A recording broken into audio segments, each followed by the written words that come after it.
방문을 열고 들어갔더니 방 안에 불이 꺼져 있습니다. 갑자기 침대 스탠드에 은은한 레드등이 켜집니다. 울장모님 혜경 씨가 그 여배우와 같은 자세로 침대에 계십니다. 어서 와, 자기. 나 너무 기다렸어. 이거 꿈이냐, 생시야? 이런 환상적인 연출을 울장모님이 하시다니. 혜경 씨, 저도 보고 싶었어요.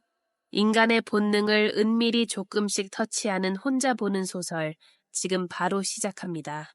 나는 올해 39살의 중소기업에 다니는 평범한 직장인입니다.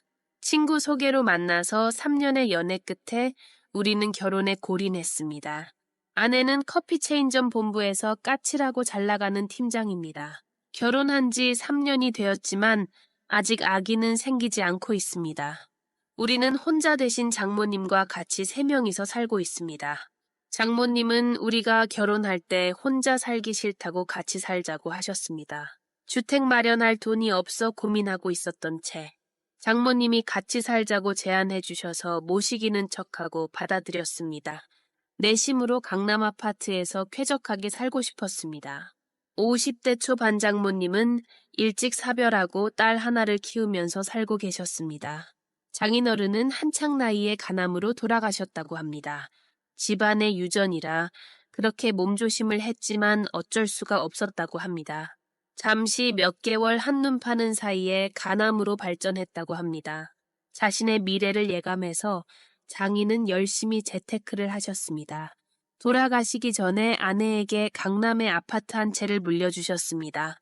남편 먼저 보내고 장모님은 백화점에서 일을 하셨습니다. 울장모님은 강남 사모님답게 날렵한 몸매와 젊은 피부를 가진 완전 미인이세요. 딸은 가장 중요한 친구이자 인생의 동반자였습니다. 모녀 간의 사이가 어찌나 좋은지 둘이서 끊임없이 대화를 나눕니다. 둘이서 단지 내 클럽에 필라테스도 같이 갑니다. 제가 보기는 딸과 떨어져서 사는 것이 힘들 것 같았습니다. 아내는 물론 나를 사랑했고 나도 아내를 사랑했습니다. 울와이프는 인서울 대치동 출신답게 자존심 센 미녀입니다. 제가 뭘 잘못하면 여지없이 공격의 화살이 날라옵니다. 울와이프 지잡대 출신의 나를 뭘 보고 결혼했는지 궁금합니다. 성격 좋다고, 아니면 내가 잘생겨서인가? 결혼 3년 차인 우리 부부는 요즘 좀 권태기입니다. 아내는 회사에서도 여러 가지 스트레스가 쌓이고 무엇보다 임신이 잘 안 돼서 굉장히 날카롭습니다. 아내는 여러 가지 사소한 문제로 내게 신경질을 냅니다. 그때마다 장모님이 나에게 따뜻한 위로의 말로 달랩니다. 어떤 때는 장모님이 퇴근길에 날 만나서 술도 한 잔 사줍니다. 마치 몸은 와이프와 마음은 장모님과 사는 기분이 들 때도 있습니다. 결국 일이 터진 그날은 휴일날이었다. 집에서 느긋하게 쉬려고 늦게 일어났습니다. 11시쯤 일어나서 세수를 하고 다시 핸드폰 게임을 하려고 누웠습니다. 갑자기 아내가 방에 들어오면서 화를 매섭게 냈습니다. 세수하고 나면 세면대를 씻어 머리카락이 막 흩어져 있잖아. 아, 그래서 미안해, 다음에 머리카락 씻어 놓을게. 맨날 다음 하고 넘어가지. 그놈의 다음 지겨워 죽겠어. 그리고 또 조금 있다가 아내가 또 잔소리를 했다. 화장대 로션은 왜 제자리에 안 두고 맨날 팽개치는데. 아, 그래, 미안해. 그놈의 미안해 소리 이제 그만해, 듣기 싫어. 그럼 내가 뭐라고 해야 되는데. 잘못하지 마라. 앞으로 행동할 때 천천히 생각해. 내가 유치원 다니는 애도 아닌데 자기 너무 혼낸다. 당신은 유치원 다니는 애 수준이야. 그 말은 해도 너무 심한 것 같았습니다. 처가살이 한다고 너무 빽빽대는 것 같았습니다. 내가 지잡대 나왔다고 은근히 무시하는 것도 같았습니다. 장모님도 계신데 이거 남자 꼴이 너무 우스웠습니다. 자존심도 상하고 욱하고 올라왔습니다. 아니 그만해, 도대체 뭐 어떡하라는 거야.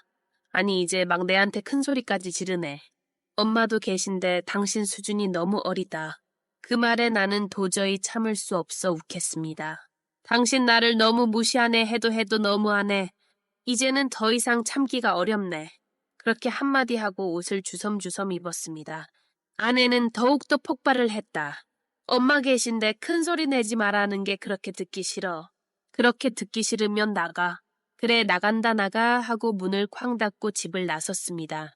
너무 화가 나서 다시는 들어오고 싶지 않았습니다. 옛말에 처가살이 하지 말라더니 틀린 게 하나도 없었습니다. 막상 나왔지만 갈 데가 없어서 근처 PC방에서 게임을 했습니다. 그리고 게임을 하고 있는데 장모님이 전화가 오셨습니다. 도저히 전화를 받고 싶지 않았습니다. 장모님께 죄송했지만 그냥 안 받았습니다. 그러더니 2시간 있다 카톡이 왔습니다. 여보게 자네 많이 속상했지? 요즘 걔가 신경이 너무 날카로워. 자네가 이해를 하게. 그러지 말고 전화를 받게. 따뜻한 장모님께 문자를 했습니다. 장모님 시끄럽게 해서 죄송합니다. 하지만 저도 이번엔 도저히 참을 수가 없었어요. 기분이 좀 풀리면 저녁에 들어갈게요. 장모님이 금방 답신이 왔습니다. 그래, 어디 가서 기분 전환하고 저녁에 들어오게. 나는 장모님이 너무 고마웠습니다. 장모님 덕분에 우리 결혼 생활이 유지되고 있는 것 같습니다. 혼자 게임을 하다 분식집에서 라면으로 저녁을 때웠습니다. 계속 게임을 하고 있는데 이상하게 마음이 불안했습니다. 집에 들어가서 와이프와 얼굴을 맞대기가 부담스러웠습니다. 아내는 내일 아침 일찍 지방 출장 간다고 했습니다. 9시 정도 되어서 갑자기 장모님한테 전화가 왔습니다. 여보게 자네 어디야 빨리 오게 어서 병원으로 가사해. 얘 무슨 일이에요? 그 애가 하면서 말을 연결하지 못했다. 나는 급히 집으로 들어갔습니다. 아내가 충주 근처에서 교통사고를 냈답니다. 바로 장모님과 충주병원으로 차를 몰았습니다. 도착했을 때는 차디찬 시신이 된 아내를 마주할 뿐이었습니다. 나하고 싸워서 화가 난 아내는 평소대로 자기 엄마한테 하소연을 했습니다. 마침 장모님도 아내가 심했다고 들어주지 않았습니다. 엄마도 자기 편이 아니라고 야속하대요. 집에 있기 싫다고 넌 출장 간다고 씩씩대며 혼자 나갔대요. 혼자 차를 타고 지방 출장을 가다가 교통사고를 낸 것입니다. 2차선 도로에서 앞차가 천천히 간다고 성질을 부리다 그새를 못 참고 추월하다가 달려오는 차와 정면 충돌을 한 것입니다. 구급차가 왔을 때 이미 아내는 절명한 상태였답니다.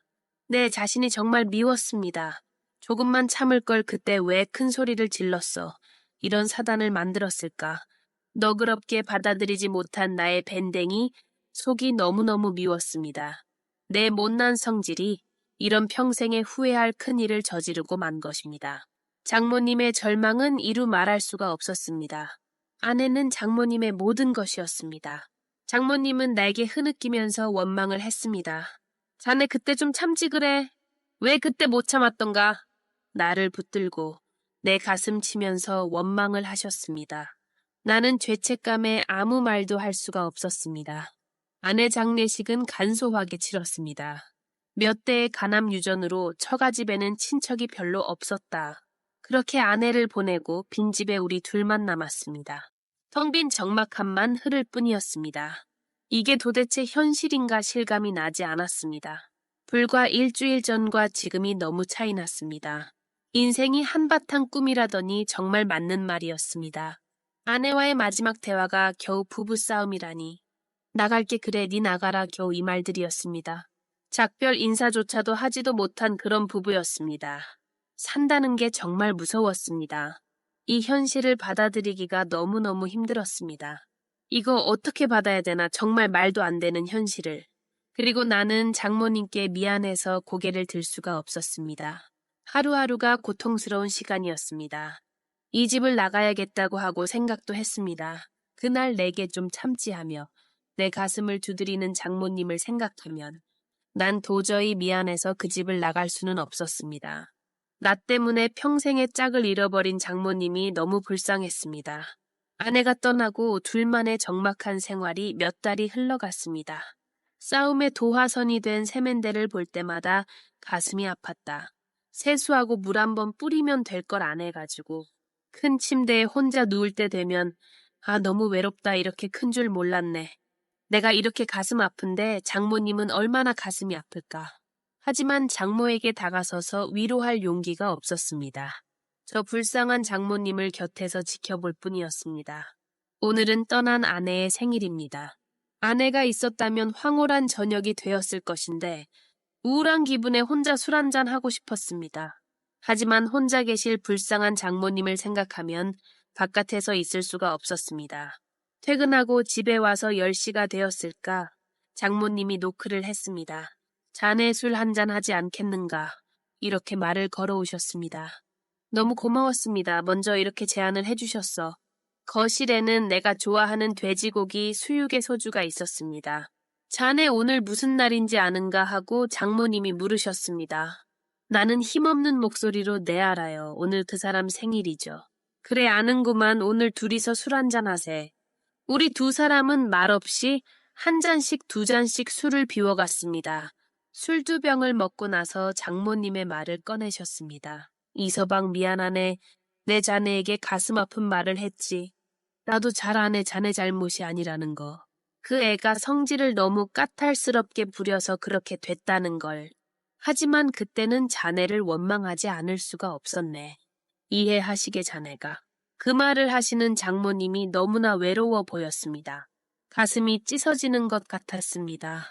어떤 보상이라도 하고 싶었습니다. 아니에요. 장모님 제가 죄송해요. 장모님 평생 저를 원망하셔도 괜찮습니다. 저 장모님 곁에서 평생 속죄하면 있을래요.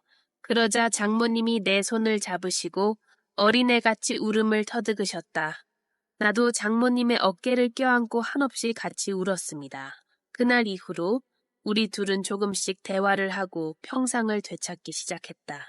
인간이란 동물은 참 무서운 동물이다. 세월이란 게 그렇게 무서운 것이고 아내를 잊어가기 시작했습니다. 두 사람만의 생활에 조금씩 젖어들기 시작했습니다. 장모님은 전에보다 더 나를 챙겨주셨고 나에게 신경 썼습니다. 장모님 곁에서 떠난 아내와 같은 역할을 하겠다고 굳은 결심을 했습니다.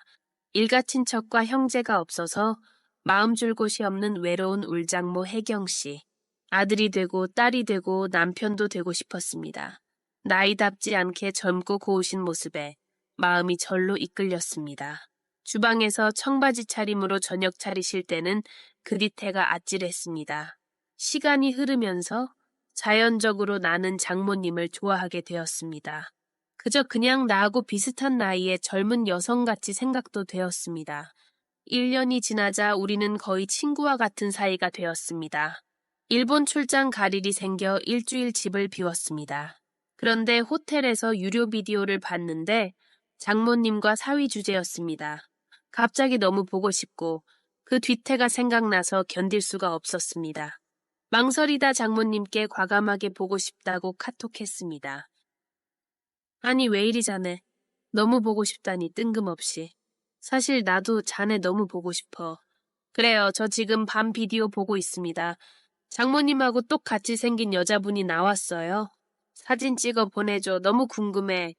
진짜요? 이거 사위와 장모밤 스토리인데요. 괜찮아. 어서 보내줘. 보고 싶어. 나 닮은 여자. 장난기가 발동해서 제일 격한 사진을 보냈습니다. 갑자기 카톡이 안 왔습니다. 1시간이 지나도 안 왔습니다. 겁이 덜컥 나서 카톡을 했습니다. 장모님 죄송해요. 그냥 심심해서 장난으로. 이게 뭐 하는 거야? 너 언제 집에 와? 내일 저녁에 가요. 오자마자 집으로 달려와. 그냥 장난이에요. 화 그만 푸세요. 카톡하지 마. 내일 오자마자 집으로 와. 아 장모님을 여자로 봐서는 안 되겠구나. 평생 효자 아들 노릇해야지 했습니다. 어쨌든 그날 밤 그 비디오를 혼자 잘 봤습니다. 다음 날 도착해서 바로 집으로 갔습니다. 사고치고 혼나러 집에 가는 악동의 심정이었습니다. 들어갔는데 거실에 아무도 없었습니다. 장모님하고 불렀더니 방에서 들어와 하는 소리가 들립니다. 방문을 열고 들어갔더니 방 안에 불이 꺼져 있습니다. 갑자기 침대 스탠드에 은은한 레드등이 켜집니다. 울장모님 혜경씨가 그 여배우와 같은 자세로 방 안에 계십니다. 어서와 자기, 나 너무 기다렸어. 이거 꿈이냐 생시야? 이런 환상적인 연출을 울장모님이 하시다니. 혜경씨, 저도 보고 싶었어요. 오랜 세월 기다려온 우리의 마음은 그날 밤 굳은 결실을 맺었습니다. 다음 날 아침까지 우리는 여러 가지 방식으로 몇 번이나 성격을 맞추었습니다. 혜경씨와 나는 딱 맞는 검과 검집이었습니다. 그날 이후로 우리는 진정한 부부와 같은 사이가 되었습니다. 혜경 씨가 나에게 묻습니다. 나같이 나이 든 여자와 자식도 없이 평생을 보내도 돼? 마음속으로 떠나간 아내에게 약속했습니다. 자기 대신에 혜경 씨의 짝이 되어 평생을 보내겠다고. 그리고 사실 혜경 씨가 그전부터 마음으로 너무 좋았어요. 이제 심신양면으로 너무 맞고 좋으니까 눈꽃만큼도 후회되지 않아요. 고마워, 울자기. 나도 그전부터 자기의 남자다운 묵직한 성격이 좋았어. 하하하. 구독자 여러분 힘내세요. 그래도 인생은 살만합니다. 오늘의 이야기는 여기까지입니다. 구독자 여러분 한 주를 편안하게 마무리하십시오. 구독과 좋아요 꼭 좀 부탁드립니다. 다음 주 붉은 팔씨에는 더 은밀하고 짜릿한 혼자 보는 소설로 찾아뵙겠습니다.